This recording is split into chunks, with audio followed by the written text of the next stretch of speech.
اسلامی مساوات یعنی سارے مسلمان آپس میں بھائی بھائی ہیں۔ سیریل نمبر 17، 23 ربیع الاول سن 1424 ہجری مطابق 26 مئی سن 2003 عیسوی بروز پیر بعد نماز ظہر۔ بسم اللہ الرحمن الرحیم، الحمد للہ وحدہ والصلاة والسلام على من لا نبی بعدہ وعلى آلہ واصحابہ الکرام البررہ وعلى من سلك مسلكهم إلى يوم الدين، أما بعد فأعوذ بالله السميع العليم من الشيطان الرجيم، بسم الله الرحمن الرحيم، يا أيها الناس إنا خلقناكم من ذكر وأنثى وجعلناكم شعوبا وقبائل لتعارفوا إن أكرمكم عند الله يتقاكم إن الله عليم خبير، رب اشرح لي صدري ويسر لي أمري واحلل عقدة من لساني يفقهوا قولي، علم الإنسان ما لم يعلم رب زدني علما۔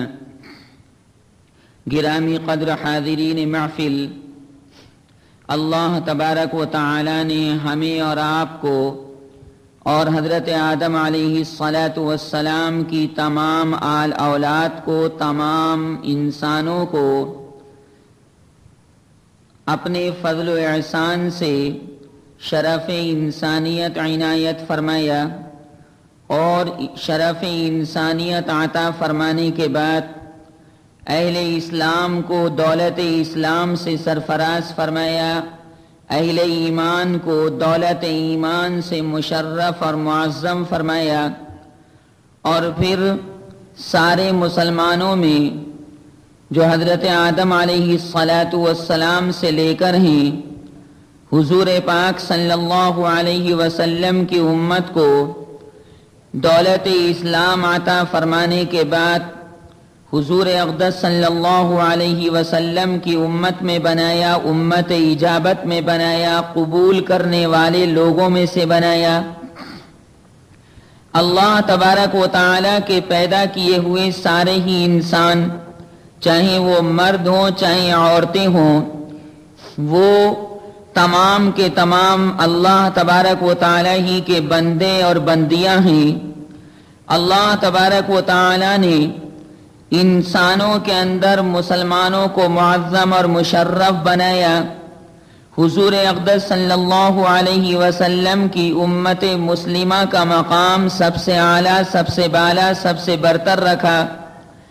اللہ تبارک و تعالی نے مسلمانوں کے مابین، انسانوں کے مابین مساوات رکھی، اونچ نیچ کا فرق جو اسلام سے پہلے تھا اس کو ختم فرما دیا، اور اسلام کے نور نے یہ بات تمام لوگوں کے سامنے عیاں کر دی، آشکارا کر دی کہ دنیا کے اندر کوئی انسان، کوئی مسلمان دوسرے مسلمان سے نہ چھوٹا ہے نہ بڑا ہے، بلکہ یہ تمام مسلمان برابر کا درجہ رکھتے ہیں، وہ مساوات کے علم بردار ہیں، وہ آپس میں ایک دوسرے کے بھائی بھائی ہیں۔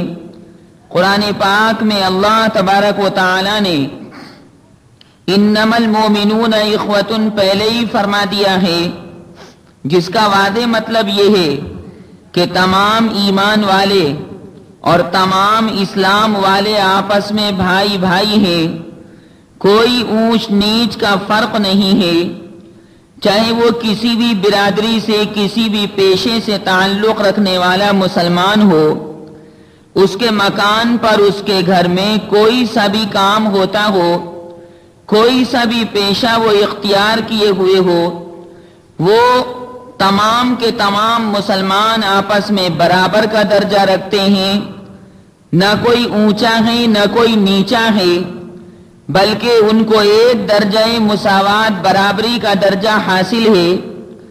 اگر اللہ تبارک و تعالی کی نگاہ میں کوئی مسلمان بڑا ہے تو صرف وہ مسلمان بڑا ہے، چاہے وہ مرد ہو چاہے عورت ہو، کہ جو تقوی کے اندر آگے بڑھا ہوا ہے، یعنی اللہ تبارک و تعالی کی چاہت کے مطابق زندگی گزارنے میں جو شخص آگے بڑھا ہوا ہے وہ واقعی اونچا مقام رکھتا ہے۔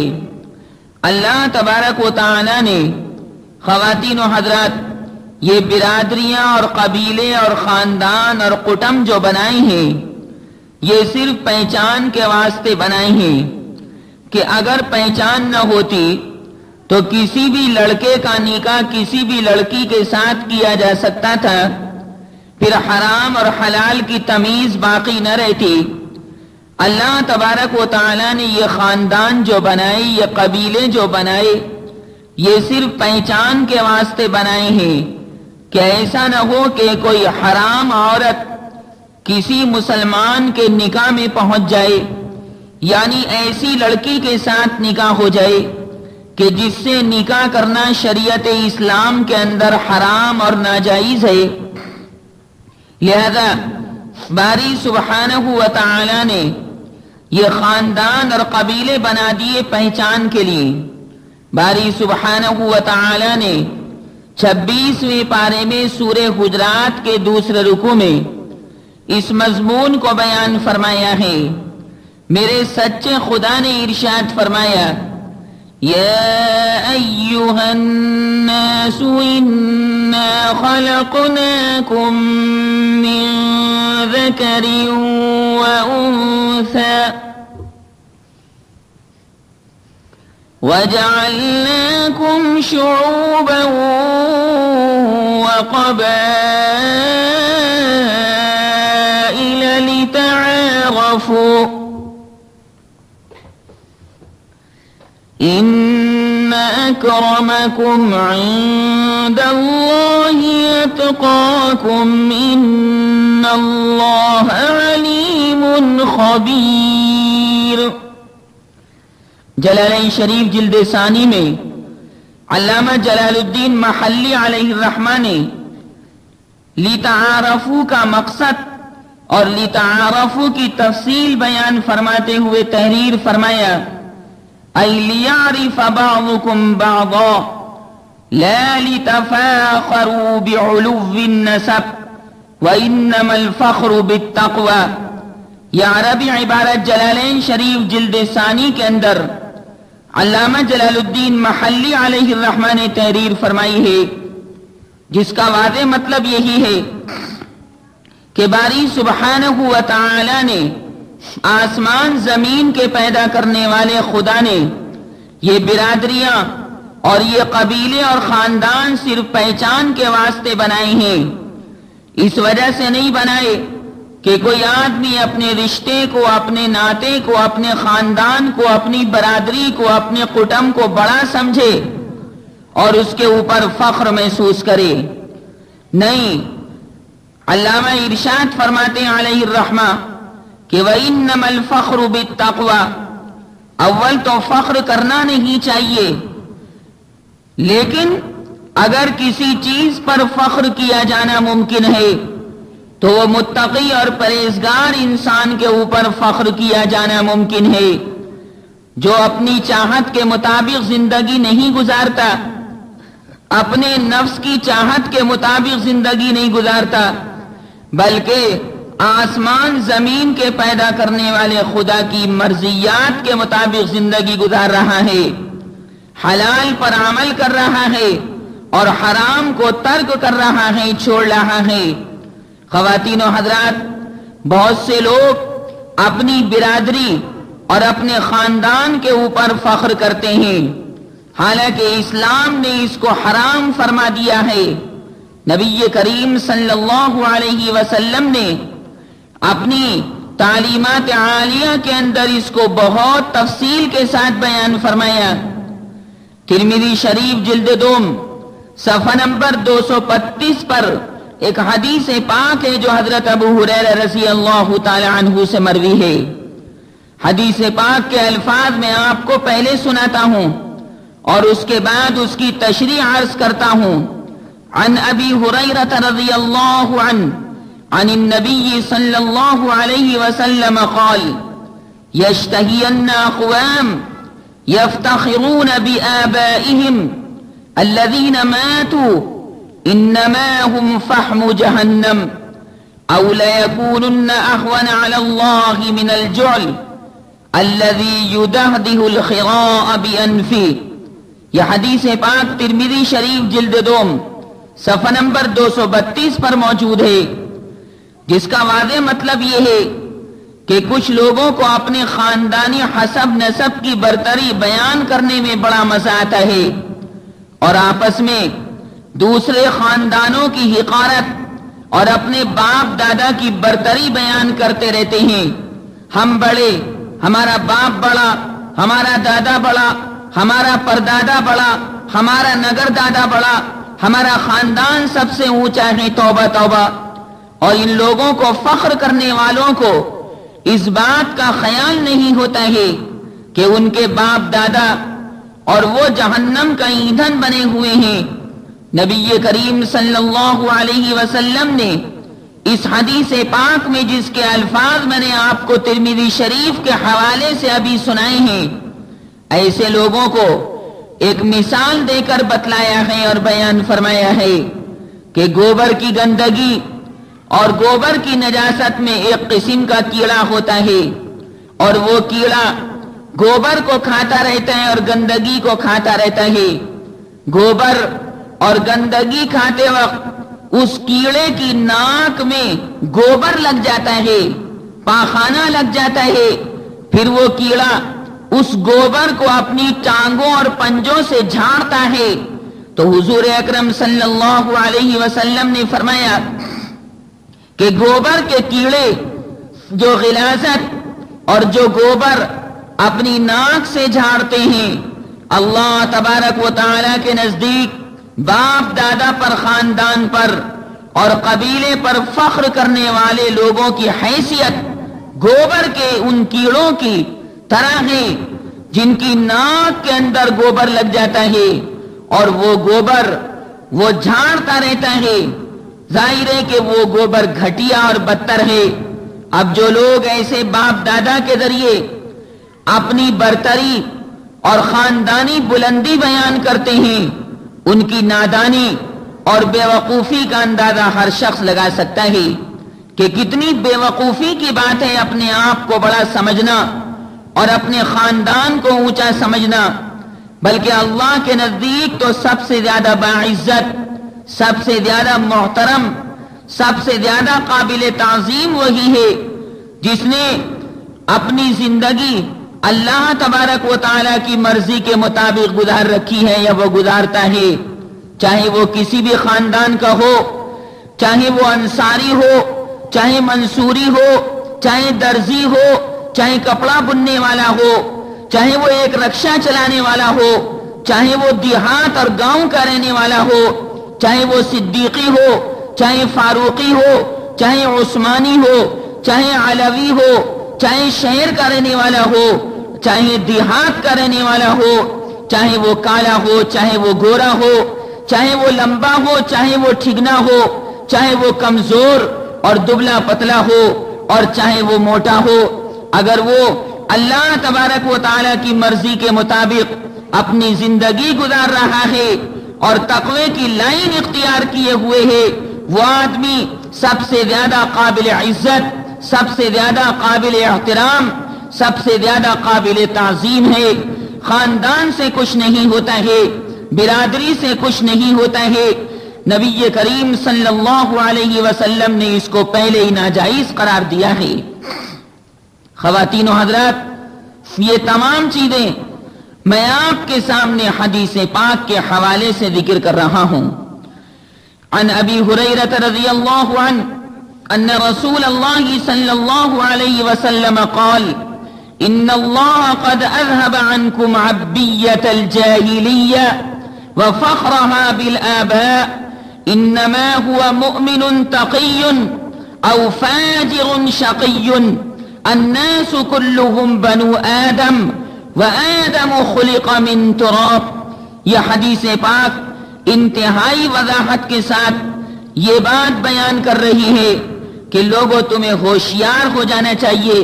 یہ حدیث پاک کتاب الادب باب فی التفاخر بالاعصاب ابو داؤد شریف جلد دوم صفحہ نمبر 350 پر موجود ہے. نبی کریم صلی اللہ علیہ وسلم اس حدیث پاک میں ارشاد فرما رہے ہیں کہ اے لوگوں، جاہلیت کے فخر کو اور اپنے باپ دادا پر فخر کرنے کو اللہ تبارک و تعالی نے تم سے دور کر دیا ہے.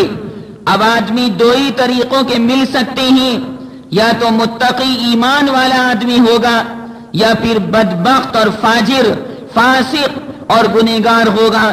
نبی کریم صلی اللہ علیہ وسلم بیان فرما رہے ہیں کہ اے لوگوں، تم کان کھول کر اس بات کو سن لو کہ تمام کے تمام لوگ، چاہے وہ عرب کے رہنے والے ہوں اور چاہے عجم کے رہنے والے ہوں، چاہے وہ یورپ کے رہنے والے ہوں، چاہے انڈونیشیا کے رہنے والے ہوں، چاہے کسی جزیرے کے رہنے والے ہوں، چاہے کسی گاؤں اور دیہات کے رہنے والے ہوں، اور چاہے کسی شہر کے رہنے والے ہوں، یہ تمام کے تمام لوگ حضرت آدم علیہ السلام کی آل اولاد ہیں.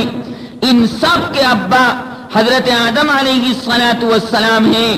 لوگوں سنو سنو، حضرت آدم علیہ السلام اللہ تبارک و تعالی کی جانب سے مٹی سے پیدا کیے گئے ہیں. لہذا اس حدیث پاک میں حضور اقدس صلی اللہ علیہ وسلم یہ بات تفصیل کے ساتھ بیان فرما رہے ہیں کہ اے لوگوں، تم اپنے خاندان پر، اپنی ذات پر، اپنے باپ دادا پر، اپنے پیشے پر، اپنی کسی چیز کے اوپر فخر مت کرنا.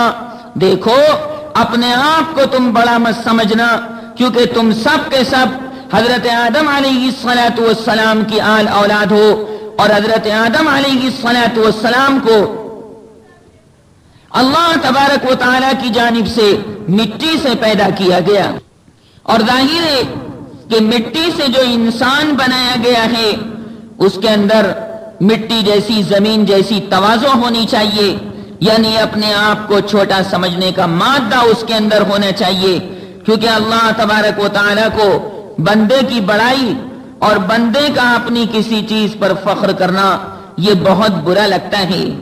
حضور اقدس صلی اللہ علیہ وسلم نے ارشاد فرمایا عن عیاض بن حمار المجاشعی رضی اللہ عنہ ان رسول اللہ صلی اللہ علیہ وسلم قال ان اللہ اوحى الی ان تواضعوا حتى لا يفخر احد على احد ولا يبغي احد على احد. یہ حدیث پاک باب فی التواضع کتاب الادب ابو داؤد شریف جلد دوم صفحہ نمبر 323 پر موجود ہے.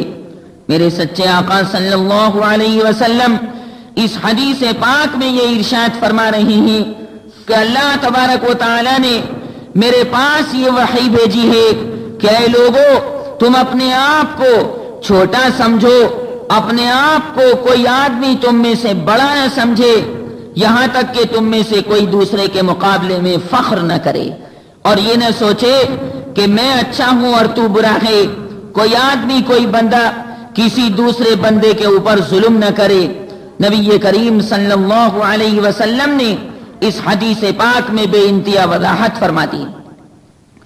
خواتین و حضرات، یہ بات میں زور دے کر آپ حضرات کے سامنے اس لیے ذکر کر رہا ہوں کہ آج ہمارے اس شہر کے اندر بھی اور عام طور سے مسلمانوں کے اندر ہندوؤں کی دیکھا دیکھی، غیر مسلموں کی دیکھا دیکھی، برادری بندیاں پیدا ہو گئیں. ایک برادری دوسری برادری والوں کو ناپسند کرتی ہے.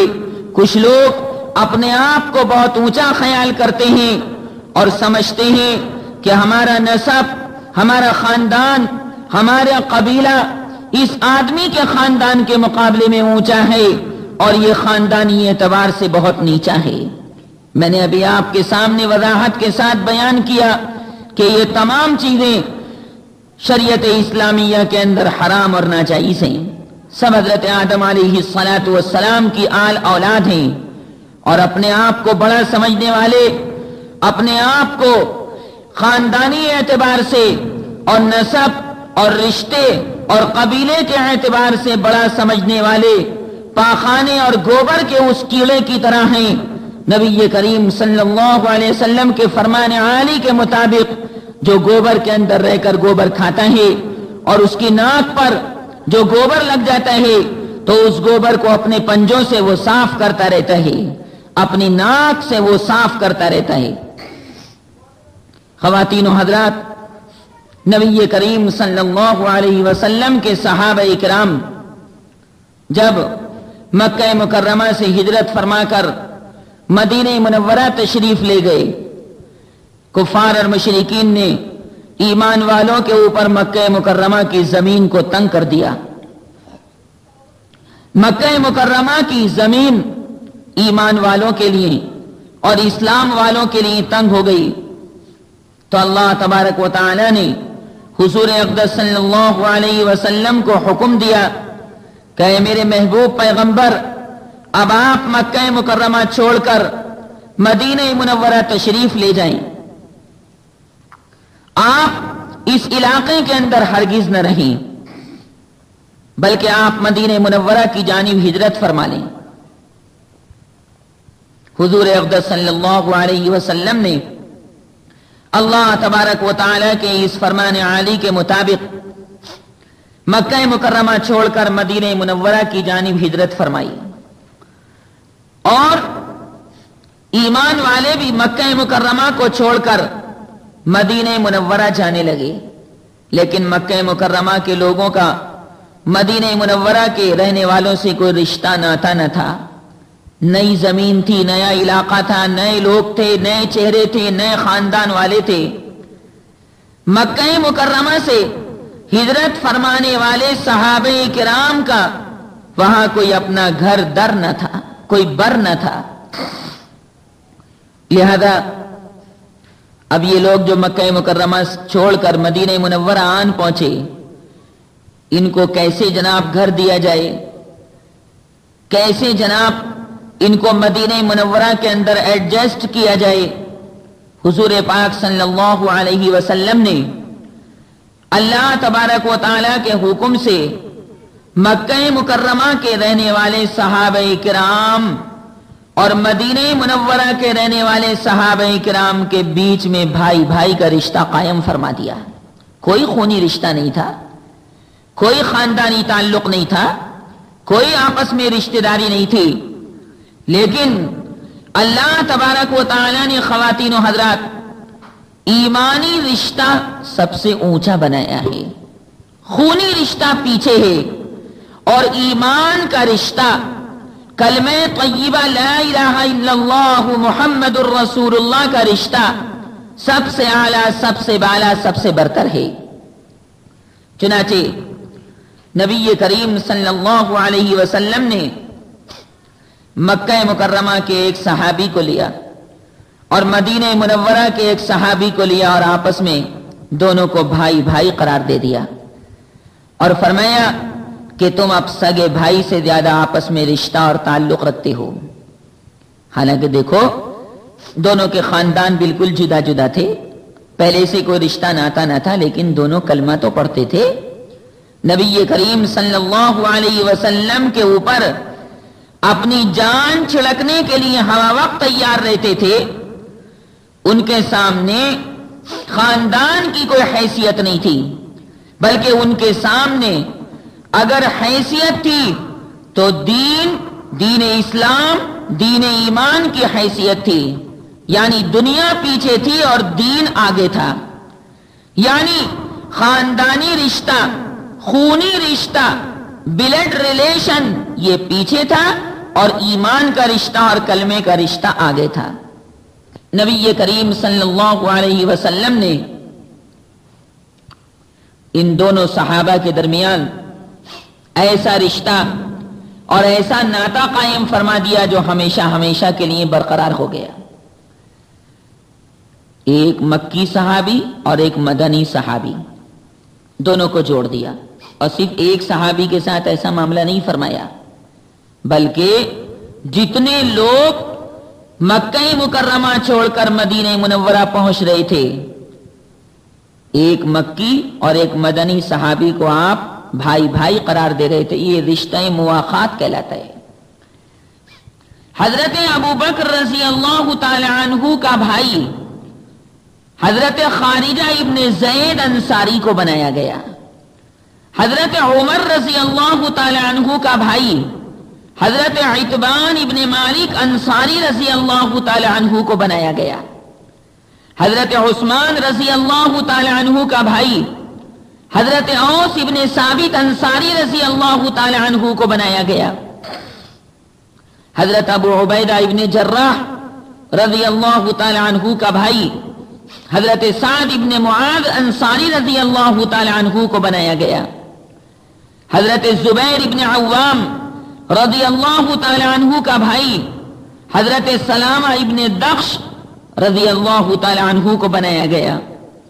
حضرت مصعب ابن عمیر رضی اللہ تعالی عنہ کا بھائی حضرت ابو ایوب انصاری رضی اللہ تعالی عنہ کو بنایا گیا. نبی کریم صلی اللہ علیہ وسلم نے حضرت عمار ابن یاسر رضی اللہ تعالی عنہ کا بھائی حضرت حذیفہ ابن یمان رضی اللہ تعالی عنہ کو بنایا. حضرت ابو ذر غفاری رضی اللہ تعالی عنہ کا بھائی حضرت منذر ابن عمرو رضی اللہ تعالی عنہ کو بنایا گیا. حضرت سلمان فارسی رضی اللہ تعالی عنہ کا بھائی حضرت ابو دردہ رضی اللہ تعالی عنہ کو بنایا گیا. حضرت بلال حبشی رضی اللہ تعالی عنہ کا بھائی حضرت ابو رویحہ رضی اللہ تعالی عنہ کو بنایا گیا. حضرت ابو حذیفہ ابن عتبہ ابن ربیعہ کا بھائی حضرت عباد ابن بشر کو بنایا گیا. حضرت سعید ابن زید کا بھائی حضرت ابی ابن کعب رضی اللہ تعالی عنہ کو بنایا گیا. یہ پوری تفصیل خواتین و حضرات سیرت ابن ہشام صفحہ نمبر 179 پر موجود ہے. میں نے ہر صحابی کا بیان آپ کے سامنے نہیں کیا. نمونے کے طور پر ان صحابہ کرام کے اسماء گرامی میں نے آپ کے سامنے نقل کر دیے اور یہ بتانے کے لیے نقل کیے کہ اسلام کے اندر خاندان کی کوئی حیثیت نہیں. جو لوگ اپنے پٹھان ہونے پر فخر کرتے ہیں، جو لوگ اپنے سید ہونے پر فخر کرتے ہیں، جو لوگ اپنے خاندان کے اوپر فخر کرتے ہیں اور اپنے کو بڑا سمجھتے ہیں، وہ اپنے گریبان میں جھانک کر دیکھیں کہ نبی کریم صلی اللہ علیہ وسلم کی کیا تعلیمات ہیں اور قرآن پاک کی کیا تعلیمات ہیں کہ یہ خاندان اور یہ رشتے اور ناطے اور قبیلے محض تعارف کے لیے اور آپس کی پہچان کے لیے بنائے گئے ہیں. خواتین و حضرات، جب تک صحابہ اکرام رضوان اللہ تعالی علیہ مجمعین کے اندر اور ایمان والوں کے اندر یہ بات رہی کہ ایمانی رشتہ آگے اور خاندانی رشتہ پیچھے، تو ایمان والے برابر ترقی کرتے رہے. ایمان والوں کے اندر برابر ترقی آتی رہی، اللہ کی سلامتی آتی رہی، اللہ کی رحمت آتی رہی. ایمان والوں کے درمیان اتحاد رہا، ایمان والوں کے درمیان یکجہتی رہی، ایمان والوں کے درمیان زبردست طریقے سے ترقی ہوتی رہی اور ایمان والے آگے کو بڑھتے رہے اور اسلام کا سفینہ آگے کو بڑھتا رہا. لوگ سروس کرتے ہیں، لوگ نوکری کرتے ہیں تو اس نوکری کو اپنے لیے فخر سمجھتے ہیں، حالانکہ نوکری کے مقابلے میں اسلام کے اندر تجارت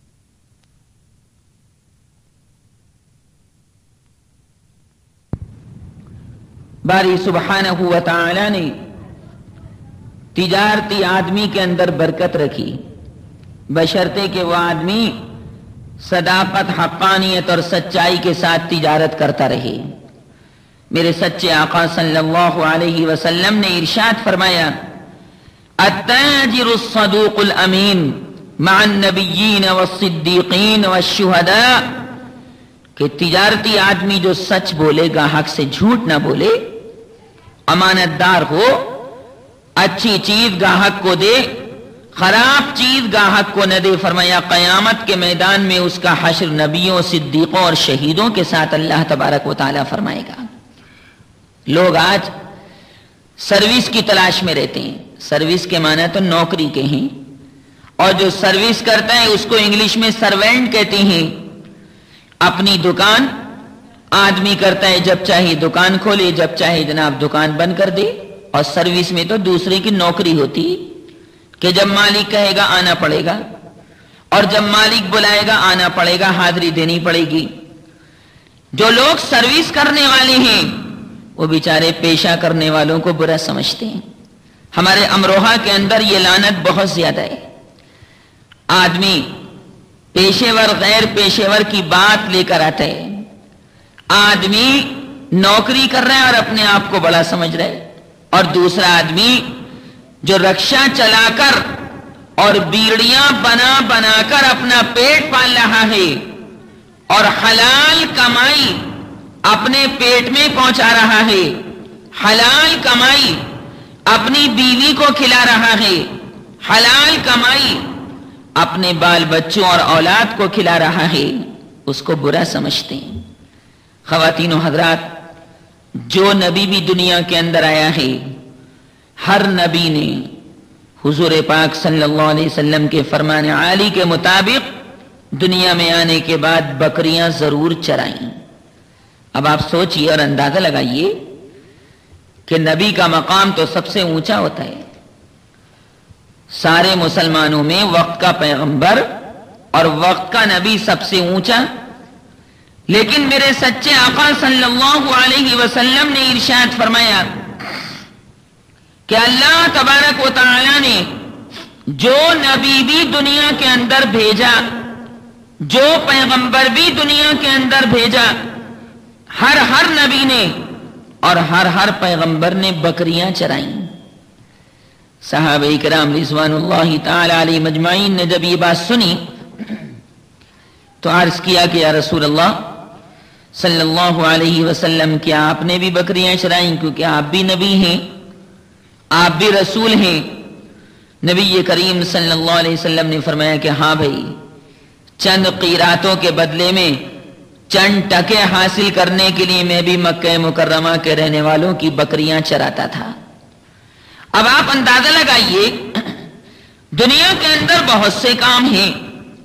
کوئی آدمی لوہے کا کام کر کے اپنا پیٹ پال لائے, کوئی آدمی کپڑا سی کر اپنا پیٹ پال لائے, کوئی آدمی فرنیچر کا کام کر کے لکڑی کا کاروبار کر کے اپنا پیٹ پال لائے, کوئی آدمی کپڑا بن کر اپنا پیٹ پال لائے, کوئی آدمی روئی کی مشین لگا کر اپنا پیٹ پال لائے, کوئی آدمی کپڑے کی بنائی کر کے اور کپڑے کی چھپائی کر کے اپنا پیٹ پال لائے.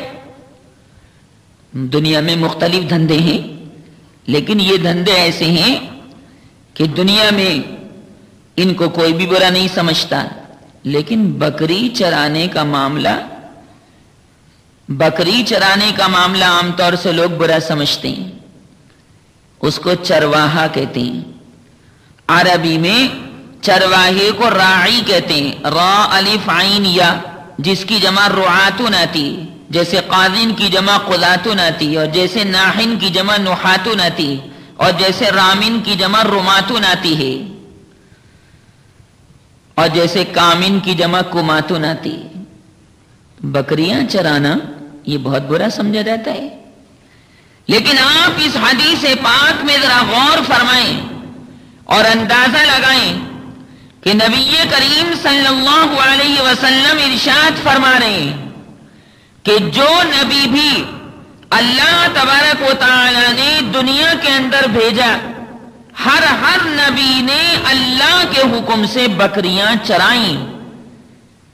صحابہ کرام نے پوچھا تعجب سے کہ یا رسول اللہ آپ بھی تو نبی ہیں, کیا آپ نے بھی بکریاں چرائیں؟ فرمایا ہاں, میں بھی مکہ مکرمہ کے لوگوں کی بکریاں جنگل لے جاتا تھا, اور وہاں بکریاں لے جانے کے بعد ان کو چراتا تھا. شام کو مکہ مکرمہ کے لوگ میرے ہاتھ پر چند ٹکے, چند پیسے, چند قیرات رکھ دیا کرتے تھے. قیرات یہ ایک لفظ ہے, اس کی جمع قراریت آتی ہے, اصل میں یہ قراتن ہے. ایک را کو یا سے تبدیل کر دیا گیا. ہر چیز کے 24ویں حصے کو لغت میں قیرات کہتے ہیں. چنانچہ یہ حدیث پاک بکریاں چرانے والی جو میں نے آپ کو ابھی سنائی، یہ کون سی کتاب میں ہے؟ میں ہر چیز آپ کے سامنے الحمدللہ ود ریفرنس یعنی حوالے کے ساتھ بیان کرتا ہوں اور اللہ کی توفیق سے کرتا ہوں. یہ حدیث پاک بخاری شریف جلد اول کے اندر باب فی الاجارات کے تحت میں حضرت امام بخاری علیہ الرحمہ نے نقل فرمائی. لیجئے حدیث پاک کے الفاظ کو بھی میں آپ کے سامنے بیان کیے دیتا ہوں تاکہ کسی کے ذہن و دماغ میں شک نہ رہے، خلجان نہ رہے. امام بخاری علیہ الرحمہ نے ایک باب قائم فرمایا، باب رعى الغنم على قراريط. وبه قال حدثنا أحمد بن محمد المكي قال حدثنا عمرو بن يحيى عن جده عن أبي هريرة عن النبي صلى الله عليه وسلم قال ما بعث الله نبيا إلا رعى الغنم. فقال أصحابه وأنت؟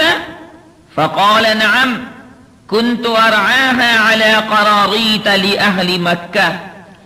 بخاری شریف جلد اول صفحہ نمبر 301 فی الاجارات کے تحت میں امام بخاری علیہ الرحمہ نے اس کو بیان فرمایا ہے. اور ظاہر ہے کہ بخاری شریف قرآن پاک کے بعد سب سے زیادہ سچی کتاب اور سب سے زیادہ بڑی کتاب سمجھی جاتی ہے. اس تمام بیان سے آپ کے ذہن و دماغ میں کیا بات آئی؟ یہ بات آئی کہ کسی کا خاندان برا نہیں ہے، کسی کا قبیلہ برا نہیں ہے، کسی کا پیشہ برا نہیں ہے، بلکہ ہر نبی نے پیشہ اختیار کیا. اب نمبر 2 کی کمائی کھانے سے، حرام کمائی کھانے سے تو خون پسینے کی کمائی کھانا اللہ تبارک و تعالیٰ کو پسند ہے.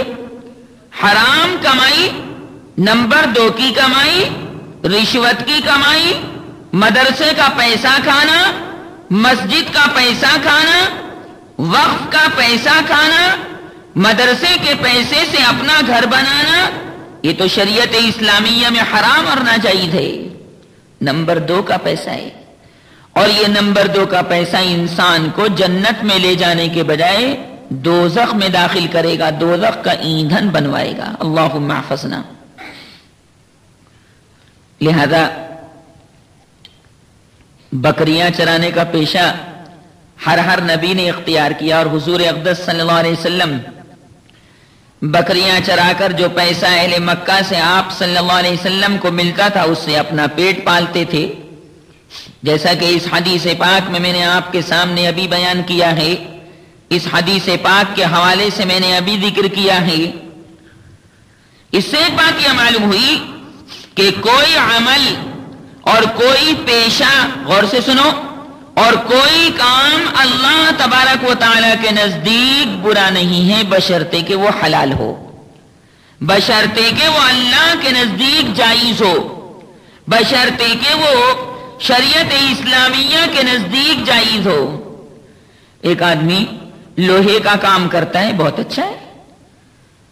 ایک آدمی لکڑی کا کام کرتا ہے، بہت اچھا ہے.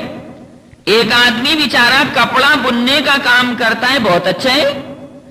ایک آدمی بیچارہ گوشت بیچنے کا کام کرتا ہے، جانور کاٹنے کا کام کرتا ہے، بہت اچھا ہے. اگر دنیا میں گوشت کاٹنے والے نہ ہو تو پھر مسلمانوں کو گوشت کہاں سے ملے گا؟ عجیب و غریب بات ہے خواتین و حضرات کہ جو لوگ اپنے آپ کو بڑا سمجھتے ہیں کہ ہم شیخ پٹھان ہیں اور سید ہیں اور سردار ہیں، اگر یہ بیچارے کپڑا بننے والے کپڑا نہ بنے تو پھر یہ سب ننگے پھریں گے، یہ سب برہنہ پھریں گے. اسی طرح کوئی آدمی روئی کا کام کرتا ہے تو یہ لوگ جو اپنے آپ کو بڑا سمجھتے ہیں جاڑوں میں تو ٹھٹر جائیں گے، یہ لحاف گدا ان کو کیسے ملے گا. اسی طرح جو آدمی لکڑی کا کام کرتا ہے، چوکٹے بناتا ہے، کواڑ بناتا ہے، ونڈو بناتا ہے، کھڑکی بناتا ہے، یہ اپنے آپ کو بڑا سمجھنے والے پھر گھروں میں کیسے محفوظ رہیں گے؟ بلکہ ان کے گھروں میں کواڑ بھی نصیب نہ ہوں گے، چوکٹے بھی نصیب نہ ہوں گی، ونڈو اور کھڑکیاں بھی نصیب نہ ہوں گی۔ اللہ نے عجیب و غریب معاملہ یہ بنایا کہ ہر انسان کو دوسرے کا محتاج بنا دیا۔ ایک حکیم ہے، ایک ڈاکٹر ہے، تو وہ روٹی کھانے میں کسان کا محتاج ہے؟ یہ حکیم مریضوں کی نبض ابھی تو دیکھے گا جب اس کے پیٹ میں روٹی پہنچے گی اور یہ زندہ رہے گا، اور پیٹ میں روٹی پہنچے گی کسان کی محنت کرنے کی وجہ سے۔ کسان اناج اگائے گا، اللہ تبارک و تعالیٰ کے حکم سے اناج پیدا ہوگا تو اس کو روٹی ملے گی۔ اور اگر کسان کسانی کرنا چھوڑ دیں تو ساری پبلک بھوکوں مر جائے۔ اسی طرح کپڑا بننے والے کپڑا بننا چھوڑ دیں تو سب ننگے ہو جائیں۔ یہ بیچارے کپڑا بنتے ہیں، دریا بنتے ہیں تو ڈبل بیڈ پر بھی دری بچ جاتی ہے، چادر بچ جاتی ہے، کپڑا پہننے کو نصیب ہو جاتا ہے۔ معلوم یہ ہوا کسی کو برا نہیں سمجھنا چاہیے۔ ایمانی رشتہ اگر قائم ہے تو ایک ایمان والے کی شادی جو کپڑا بننے کا کام کرتا ہے اس ایمان والی لڑکی سے ہو سکتی جس کے ہاں روئی کا کام ہوتا ہے؟ کیا مطلب انصاری منصوری سے شادی کر سکتا ہے؟ کوئی قباحت نہیں، کوئی برائی نہیں۔ ایک منصوری ایک انصاری لڑکی سے شادی کر سکتا ہے، کوئی برائی کی بات نہیں۔ دیکھو نبی کریم صلی اللہ علیہ وسلم کی ایک بیوی، ایک زوجہ مطہرہ حضرت صفیہ رضی اللہ تعالی عنہا بھی تھی، جو بنی اسرائیل کے خاندان سے تھی، یہودی خاندان سے تھی۔ حضرت موسیٰ اور حضرت ہارون علیہما الصلاۃ والسلام کے خاندان سے تھی۔ حضور اقدس صلی اللہ علیہ وسلم خاندان قریش سے تعلق رکھتے تھے، لیکن آپ صلی اللہ علیہ وسلم نے اس یہودیہ عورت حضرت صفیہ رضی اللہ تعالی عنہا سے شادی کر لی، نکاح کر لیا، جبکہ وہ مسلمان ہو چکی تھی، یہ بتلانے کے لیے کہ جب ایمانی رشتہ قائم ہو گیا تو اب نکاح بھی جائز ہو گیا۔ اور جب ایمان نہیں تو چاہے کوئی آدمی کروڑ پتی ہو، کوئی آدمی لکھ پتی ہو، ارب پتی ہو، شریعت کی نگاہ میں تو وہ کافر بیکار ہے، وہ تو دوزخ کا ایندھن ہے۔ اللہم احفظنا۔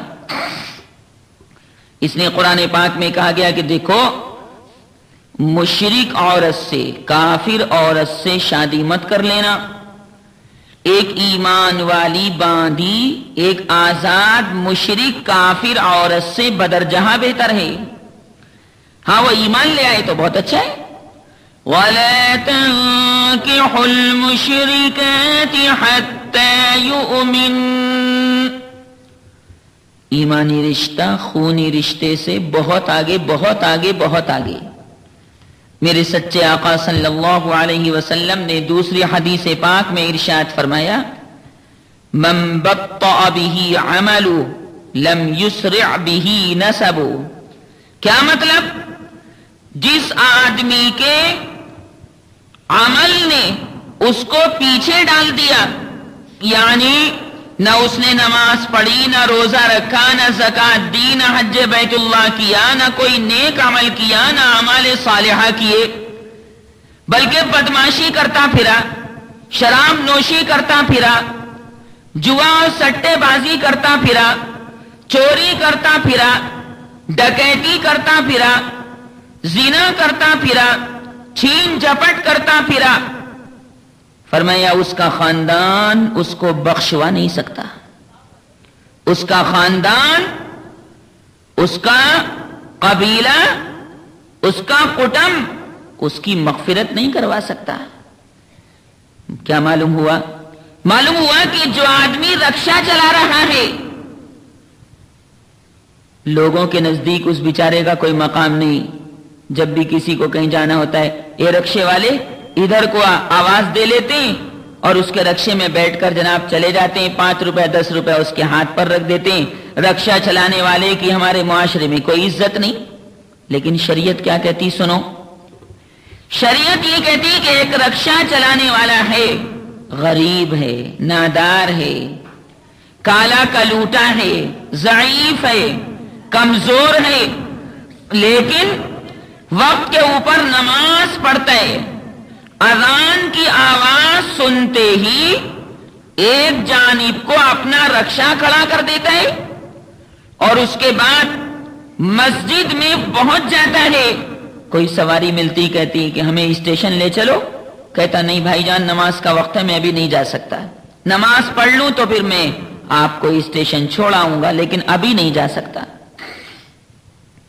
وہ بیچارہ کالا کلوٹا کمزور رکشا چلانے والا مسجد میں جا کر نماز پڑھتا ہے، رمضان شریف کے موسم میں روزہ رکھتا ہے، رات کو رکشا چلاتا ہے، دن میں روزہ رکھتا ہے، آرام کرتا ہے، کہتا ہے بھئی رمضان رات میں چلاتا ہوں، دن میں میرا روزہ ہوتا ہے، اور جو قسمت میں ہے وہ تو مجھے مل کر رہے گا، اور جو قسمت میں نہیں ہے لاکھ کوشش کر لو وہ مجھ کو ملنے والا نہیں۔ اللہ نے قسمت پہلے ہی بنا دی، اللہ تبارک و تعالی نے تقدیر پہلے ہی بنا دی، جہاں پر کھانا چاول کھیر سالن مقدر میں ہے، آدمی خود بخود وہاں پہنچ جاتا ہے اور پہلے سے پتہ بھی نہیں ہوتا کہ یہاں کھانے کو مل جائے گا اور ہمارا کھانا یہاں پر ہو جائے گا۔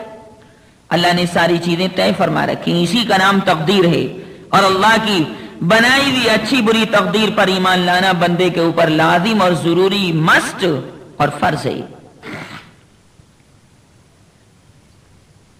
تو بیچارہ وہ رکشا چلانے والا جو شریعت کی پابندی کر رہا ہے، ظاہر ہے کہ وہ ایمان والا متقی پرہیزگار رکشا چلانے والا اس سید سے جو اپنے آپ کو سید سمجھ رہا ہے، توبہ توبہ، بناوٹی سید، جو اپنے آپ کو نبی کریم صلی اللہ علیہ وسلم کی آل اولاد میں سمجھ رہا ہے، لیکن ایک وقت کی نماز بھی نہیں پڑھتا، زکوٰۃ بھی نہیں دیتا، بلکہ اس کے برخلاف بدماشی کرتا پھرتا ہے، اپنے آپ کو کہتا ہے کہ میں سید ہوں سید، لیکن بدماشی کرتا پھر رہے۔ علماء نے تحریر فرمایا کہ یہ سید جہنم میں جائے گا اور یہ رکشا چلانے والا اللہ تبارک و تعالی کی توفیق سے جنت الفردوس میں جائے گا۔ اللہ کی انصاف ہے، بندوں نے بے انصافی کر رکھی۔ ہمارے امروہہ میں تو لوگوں نے یہ کر رکھا ہے، یہ دھنا ہے، یہ جلاحہ ہے، یہ درزی ہے، یہ قصائی ہے، توبہ توبہ، شریعت سے اس کا کوئی تعلق نہیں۔ اور یہ برادریاں اسلام کے اندر کوئی حیثیت نہیں رکھتی، جیسا کہ میں نے ابھی عرض کیا، یہ ہندوؤں سے متاثر ہونے کے بعد مسلمانوں میں آئی ہیں۔ ہندوؤں میں ہے کہ تو گپتا ہے، تو شرما ہے، تو شری واستو ہے، تو پنڈت ہے، تو برہمن ہے، تو لکشمی ہے، تو جناب شری واستو ہے، تو کھتری ہے، تو برہمن ہے۔ یہ ہندوؤں میں باتیں ہیں، ہمارے اسلام سے ان کا کوئی تعلق نہیں۔ ہمارے یہاں تو حکم یہ ہے کہ اگر کوئی غلام اور نوکر بھی ہے تو آقا کے اوپر یہ بات لازم ہے کہ وہ اس اپنے نوکر کو اپنے ساتھ دسترخوان پر بٹھا کر کھانا کھلائے، اپنے برتن میں اس نوکر کو پانی پلائے۔ یہ چھوت چھات ہمارے یہاں نہیں ہے۔ ہمارے یہاں تو کہا گیا کہ مومن کا جھوٹا پاک ہے، مومن کے جھوٹے میں شفا ہے۔ ہمارے یہاں تو جوڑا گیا نبی کریم صلی اللہ علیہ وسلم کی طرف سے، اور ظاہر ہے کہ حضور پاک صلی اللہ علیہ وسلم اپنی جانب سے تو کوئی بات فرماتے نہیں تھے، بلکہ اللہ تبارک و تعالیٰ کے حکم سے فرماتے تھے۔ یہ تو قرآن پاک میں پہلے ہی بیان کر دیا گیا، کئی مرتبہ میں بھی آپ کو آیت کریمہ سنا چکا ہوں، وَمَا يَنطِقُ عَنِ الْهَوَىٰ إِنْ هُوَ إِلَّا وَحْيٌ يُوحَىٰ۔ تو بتلائیے حضور پاک صلی اللہ علیہ وسلم قبیلہ قریش سے تعلق رکھتے تھے، تو پھر اس یہودی عورت سے آپ نے کیوں شادی کر لی؟ یہ بتلانے کے لیے کہ مسلمانوں ہوشیار رہنا، یہ کافر تمہارے درمیان پھوٹ ڈلوائیں گے۔ اور یہ تو چیز بھی اب چھوٹے چھوٹے شہروں میں باقی رہ گئی، اللہ کا شکر ہے اب ختم ہوتی جا رہی ہے۔ بڑے شہروں میں تو کوئی سوال ہی نہیں ہے، کلمہ گو اگر ہے، مسلمان ہے، لڑکا مسلمان لڑکی مسلمان، تو شادی ہو جاتی۔ جیسے دلی میں، بامبے میں، مدراس میں، یہ تو چھوٹے چھوٹے شہروں میں وبا ہے، اور انشاءاللہ یہ بھی ختم ہو جائے گی۔ جب علم کا نور آئے گا تو یہ چیز مسلمانوں میں سے انشاءاللہ ختم ہو جائے گی۔ لوگ پڑھنے نہیں دیتے، لوگ علم کو اپنے گھر کی جاگیر سمجھتے ہیں اور کہتے ہیں بس علم تو ہمارے پاس آئے گا. نہیں نہیں نہیں، علم تو اللہ تعالیٰ جس کو چاہے عنایت فرما دے. اللہ تعالیٰ کا علم ہے، اللہ جس کو چاہے عنایت فرما دے. کسی کی طرف سے علم کے اوپر کوئی دھاندلی نہیں ہے، علم کسی کے گھر کی جاگیر نہیں ہے. دیکھو نا، حضرت بلال رضی اللہ تعالیٰ عنہ کالے کلوٹے غلام تھے لیکن کتنے بڑے عالم تھے، اور اللہ تبارک و تعالیٰ کے نزدیک ان کا مقام کتنا اونچا تھا، کتنا زبردست مقام تھا کہ حضور اقدس صلی اللہ علیہ وسلم سے آگے آگے جنت کے اندر چل رہے ہیں. معراج کی رات میں، جیسا کہ میں اس کو تفصیل سے ذکر کر چکا، معراج النبی والی کیسٹ میں جس کی 4 کیسٹس مستقل موجود ہیں، معراج کا بیان 4 کیسٹس میں موجود ہے.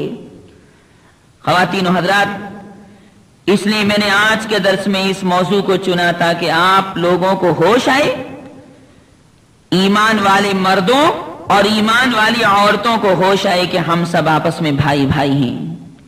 کسی کا پیشہ برا نہیں، کسی کا کام برا نہیں. جیسا کہ میں نے ابھی عرض کیا کہ ہر نبی نے بکریاں چرائی ہیں. اللہ تبارک و تعالی نے سب سے پہلے حضرت آدم علیہ السلام کو پیدا کیا، وہ سارے انسانوں کے ابا ہیں. حضرت آدم علیہ السلام کپڑا بننے کا کام کرتے تھے.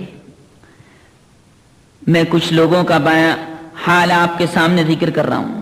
جو لوگ سمجھتے ہیں نا کہ میں پیشے ور ہیں، پیشے ور ذلیل ہیں، یہ تو دھنے جلائے ہیں، توبہ توبہ نعوذ باللہ. یہ تماچا ہے ان کے منہ پر کہ اپنے گریبان میں جا کر دیکھو کہ ہر نبی نے کام کیا ہے، ہر نبی پیشے ور گزرا ہے. اور یہ آپ کان کھول کر سن لیں، علماء نے تحریر فرمایا، اپنی طرف سے کچھ ذکر نہیں کر رہا کہ روئی کا کام کرنے والے کو دھنا کہنا گالی ہے، ناجائز ہے. گوشت کا کام کرنے والے کو قصائی کہنا برا ہے، ناجائز ہے. اس کو اس کا نام لے کر پکارنا چاہیے، بھائی جان کہہ کر بات کرنی چاہیے. جو کپڑا بننے والا ہے اس کو جلاہا کہہ کر پکارنا شریعت میں حرام اور ناجائز ہے، کیونکہ اس سے تکلیف ہوتی، ایذا رسانی کا سبب بنتا ہے. اور گالی اسی چیز کو کہتے ہیں کہ جو انسان کی تکلیف کا باعث بنے. ضروری تھوڑی کہ ماں بہن کی گالی دے تبھی گالی ہو نا. قصائی کو قصائی بچہ کبھی نہ سچا کہہ کر پکارنا یہ حرام اور ناجائز ہے. یہ میں اس لیے کھول کر بیان کر رہا ہوں تاکہ آپ حضرات اس سے بچیں، اور اس کیسٹ کو سننے والے لوگ ان تمام خرافات سے بچ کر اللہ تبارک و تعالی کی چاہت اور مرضی کے مطابق زندگی گزارنے والے بن جائیں کہ جب قیامت قائم ہوگی خواتین و حضرات تو کیسا رشتہ، کیسا ناتا، کچھ نہیں، بلکہ دیکھا ہی جائے گا کہ اپنے نامہ اعمال میں کچھ نیکیاں بھی لے کر آیا کہ نہیں. وہ سید کا بیٹا کہے گا کہ پروردگار میں تو سید ہوں. اللہ تعالیٰ فرمائے گا اپنے فرشتوں سے لے جاؤ اس کو جہنم میں گھسیٹ کر ڈال دو، اس لیے کہ یہ تو برا کام کر کے آیا اور اپنا خاندان ہمارے سامنے پیش کر رہے ہیں، ہماری بارگاہ عالی کے اندر پیش کر رہے ہیں. دیکھو دیکھو، حضرت نوح علیہ السلام خدا تعالیٰ کے جلیل القدر پیغمبر گزرے. حضرت آدم علیہ السلام کو ابو البشر اول کہا جاتا ہے، اور حضرت نوح علیہ السلام کو ابو البشر ثانی کہا جاتا ہے، کیونکہ ان کے زمانے میں جو طوفان آیا تھا سب مر گئے تھے، پانی کا طوفان، بس ایمان والے بچ گئے تھے، جس کا تذکرہ قرآن پاک کے مختلف مقامات پر ہے. جیسے سورہ ہود کے اندر بھی اس کا بیان 12ویں پارے میں موجود ہے. تو حضرت نوح علیہ السلام اپنے بیٹے کنعان کو پکارتے رہے طوفان کے وقت میں، بیٹے آجا کشتی کے اندر سوار ہو جا، ارے آجا ایمان والا بن جا، کشتی کے اندر سوار ہو جا، دیکھ چاروں طرف پانی پانی پانی پانی ہے، تو ہلاک ہو جائے گا. لیکن ابا کی بات بیٹے نے نہیں مانی، یعنی ایمان قبول نہیں کیا حضرت نوح علیہ السلام کے بیٹے کنعان نے. تو حضرت نوح علیہ السلام برابر اس کو پکارتے رہے. کشتی پانی میں چل رہی تھی. فرمایا گیا وَهِيَ تَجْرِي بِهِمْ فِي مَوْجٍ كَالْجِبَالِ وَنَادَى نُوحٌ ابْنَهُ وَكَانَ فِي مَعْزِلٍ. وَكَانَ فِي مَعْزِلٍ يَا بُنَيَّ ارْكَب مَّعَنَا وَلَا تَكُن مَّعَ الْكَافِرِينَ. بیٹے کافروں میں مت بن. کہنے لگا نہیں ابا میں ایمان نہیں لاؤں گا, ابھی مجھے پہاڑ کی پناہ مل جائے گی اور یہ پہاڑ مجھے پانی کے طوفان سے بچا لے گا. ایمان لانے کے بجائے ابا کو یہ جواب دیتا ہے. قال ساوي إلى جبل يعصمني من الماء قال لا عاصم اليوم من أمر الله إلا من رحم.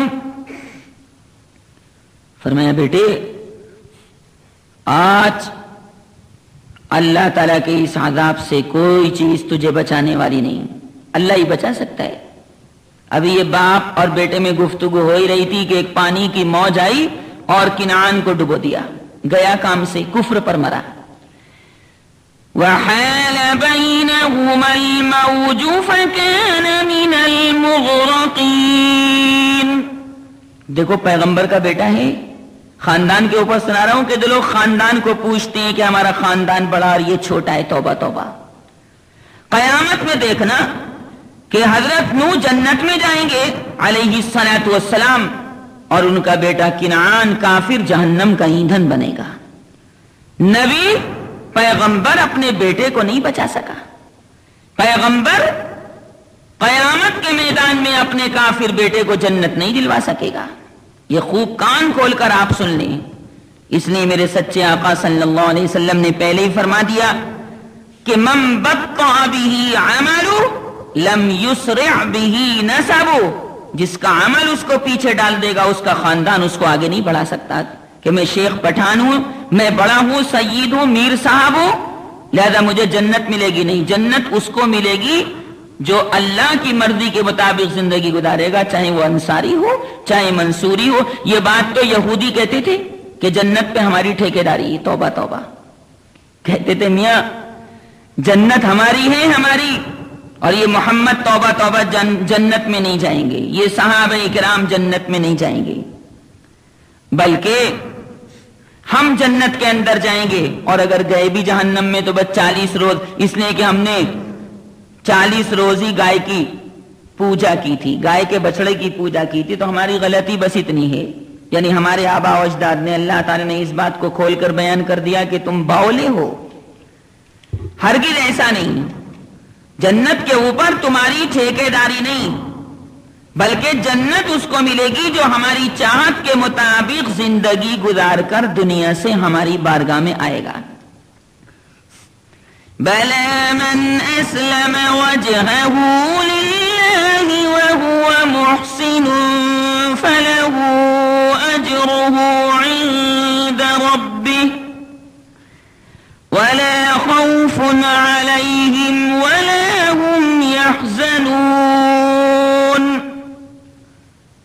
اس بنیاد پر حضرت نوح علیہ الصلوۃ والسلام کے مقابلے میں آپ دیکھیں نبی کریم صلی اللہ علیہ وسلم کا مقام بہت اونچا, بہت اونچا, بہت اونچا. میرے اس کلام کا مقصد یہ نہیں توبہ توبہ کہ حضرت نوح علیہ الصلوۃ والسلام کا مقام نیچا ہے. نہیں, حضور علیہ الصلوۃ والسلام کے مقابلے میں حضرت نوح کا مقام نیچا ہے. اللہ نے ہمارے نبی کو سب سے اعلیٰ, سب سے بالا, سب سے برتر بنایا. لیکن ظاہر سی بات ہے کہ حضور پاک صلی اللہ علیہ وسلم کے چچاؤں میں سے جو چچا ایمان لے آیا, جیسے حضرت حمزہ, وہ جنت میں جائیں گے. حضرت عباس وہ جنت میں جائیں گے. لیکن ابو طالب جو حضرت علی رضی اللہ تعالی عنہ کے والد صاحب ہیں, فرمایا گیا کہ وہ چونکہ ایمان پر نہیں مرے بلکہ کفر پر مرے ہیں, لہذا اللہ تبارک و تعالی ان کو جہنم کے اندر آگ کی جوتیاں پہنائے گا. یہ مضمون بخاری شریف میں موجود ہے. معلوم یہ ہوا کہ حضور علیہ الصلوۃ والسلام بھی اپنے خاندان والوں کو نہ بچا سکیں گے جو اللہ تعالیٰ کی مرضی کے مطابق زندگی گزار کر نہیں گئے, بلکہ اللہ تبارک و تعالیٰ کی مرضی کے خلاف زندگی گزار کر اس دنیا سے گئے ہیں. اللہ تبارک و تعالی مجھے بھی عمل کی توفیق ارزانی فرمائے اور آپ حضرات کو بھی۔ وآخر دعوانا الحمدللہ رب العالمین۔